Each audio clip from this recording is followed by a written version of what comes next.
لیکن ہر زمانے میں ظالم ذلیل ہوا، دولتمند ذلیل ہوئے، لیکن جو اللہ کے نیک اور پاکیزہ بندے تھے انہیں اللہ نے کل بھی عزت عطا کیا تھا، آج بھی عزت عطا کی ہے اور قیامت تک خدا عزت عطا کرتا رہے گا، چونکہ اللہ ہی عزت دینے والا ہے، اللہ ہی ذلیل کرنے والا ہے۔ لہٰذا اللہ نے کہا کہ تمام عزتیں صرف اور صرف میرے پاس ہے، اگر تم اپنا دربار سجاؤ گے تو حکومت تمہاری ہوگی، مملکت تمہاری ہوگی، جادوگر بھی فرعون کے ہوں گے لیکن ذلیل فرعون ہی ہوگا، عزت میرے موسیٰ کو ہی مل کر رہے گا۔ ابو لہب اور ابو جہل اپنی تمام سیاست بازیوں کے باوجود بھی قیامت تک ذلیل ہوتے رہیں گے، عزت دار میرا محمد ہی رہے گا۔ امیر شام ساری سیاست اور گندگی کے باوجود بھی شام کی تاریکیوں میں گم ہو جائے گا، میرے علی کی فضیلت کا سورج کائنات میں چمکتا ہے۔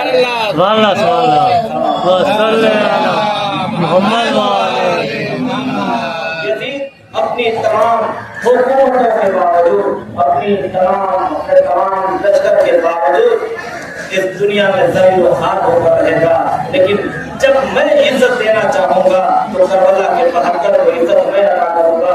قیامت تک کے لیے عزت حسین کا ہی مقدر بن کر رہ جائے گی۔ یہی وجہ ہے کہ آپ دیکھیں عیسیٰ نگرانی کے اس وقت ہمارے سامنے علم ہے، تعریف گرجنا ہے، تابوت ہے، یہ کن چیزوں سے بنے ہوئے ہیں؟ کوئی لکڑی کا بنا ہوا ہے، کسی چیز میں کپڑا لگا ہوا ہے۔ گرجنا کیا ہے؟ ایک گھوڑا ہے، اس پہ کچھ کپڑے لگے ہوئے ہیں، لیکن دنیا کے بڑے سے بڑے عالم ہوں، بڑے بڑے مفسر ہوں، جلیل القدر عالم ہوں، چاہے وہ مرجع وقت ہو، چاہے فقیہ وقت ہو، سب کی یہی خواہش ہے کہ ایک مرتبہ پڑھ کر بوسہ دے دے، ایک مرتبہ اسے چوم لے، زیارت کر لے۔ ارے بھائی یہ کپڑے میں ایسا کیا آ گیا، اس لکڑی میں ایسا کیا آ گیا، اس گھوڑے میں ایسا کیا مل گیا؟ پتہ یہ چلا کہ اللہ نے، توجہ فرمائے گا، اللہ نے امام حسین علیہ السلام کو ایسی عزت عطا فرما دیا ہے کہ جو بھی حسین سے منسوب ہو جائے اللہ اسے عزت دے دیا کرتا ہے، چاہے وہ کپڑا قریب ہو جائے، چاہے وہ کوئی لکڑی قریب ہو جائے۔ نہیں، میں ساری چیزوں کو جملے میں سمیٹ کے عرض کر دینا چاہتا ہوں کہ اللہ نے حسین کو ایسی عزت عطا کیا ہے، یزید کو ایسا ذلیل کیا ہے کہ اگر یزید کا نمک خوار ہے تو تخت شاہی پر بیٹھ کر بھی ذلیل و خوار ہے،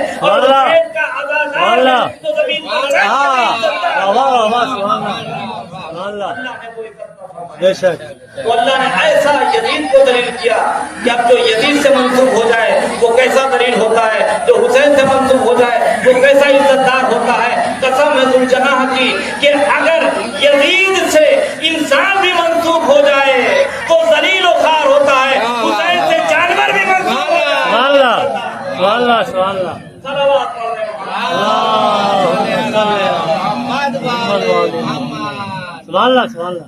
حسین سے جانور بھی منسوب ہو جائے بے شک اللہ اسے عزت عطا فرماتا ہے۔ تو جو انسان امام حسین علیہ السلام سے قریب ہوگا اسے خداوند عالم کیسی عزت عطا فرمائے گا۔ دنیا نے لاکھ یہ چاہا کہ ہم مجلس کو مٹا دیں، عزاداروں کو قتل کر دیں، عزاداروں کے ہاتھ کاٹے گئے، انہیں دیواروں میں چنوایا گیا، طرح طرح کی پابندیاں لگائی گئی، جان بھی لے لی گئی، لیکن نہ حسین کا غم کل رکا تھا، نہ آج رکا ہے، نہ قیامت تک رکے گا۔ کیوں؟ اس لیے کہ یہ ایسا سیلاب ہے کہ جب تک یہ طوفان آتا نہیں ہے ہر مفتی کو یہ لگتا ہے کہ میرے فتوے سے رک جائے گا، لیکن جب محرم میں عزاداری کا طوفان آتا ہے تو نہ کسی مفتی کو پتہ چلتا ہے۔ سارے عالم میں ایک ہی صدا گونجتی ہے، یا حسین یا حسین یا حسین، صلوات پڑھ رہے محمد والے محمد۔ نام حسین رکا نہیں، مذہبی چیز ہی بہت سی ایسی ہے جو رک جاتی ہیں۔ کبھی مولوی کے نہ آنے کی وجہ سے نماز جنازہ رک جاتا ہے، کہیں جمعہ نہیں ہوا، پوچھا بھائی جمعہ کیوں نہیں ہوا؟ کہا چونکہ مولانا صاحب نہیں آئے تو جمعہ کینسل ہو گیا، جنازہ کینسل ہو گیا، نکاح رک گیا، اب کل ہوگا۔ کیوں بھائی؟ کہا کوئی نکاح نہیں پڑھنے والا ہے، لیکن کربلا سے لے کے آج تک کی تاریخ گواہ ہے، کہیں اس لیے مجلس حسین کینسل نہیں ہوئی کہ بابا سبحان اللہ سبحان اللہ، بابا بابا بابا بابا کوئی پڑھنے والا بے شک بے شک، تنہا وہ بھی پڑھ لیتا ہے، سبحان اللہ، بہت اچھا بہت اچھا، بے شک بے شک بے شک، سبحان اللہ سبحان اللہ، محمد والے سبحان اللہ سبحان اللہ۔ کہتے صاحب ان کے چکر میں مت آنا، یہ قوم کے چکر میں نہ آنا،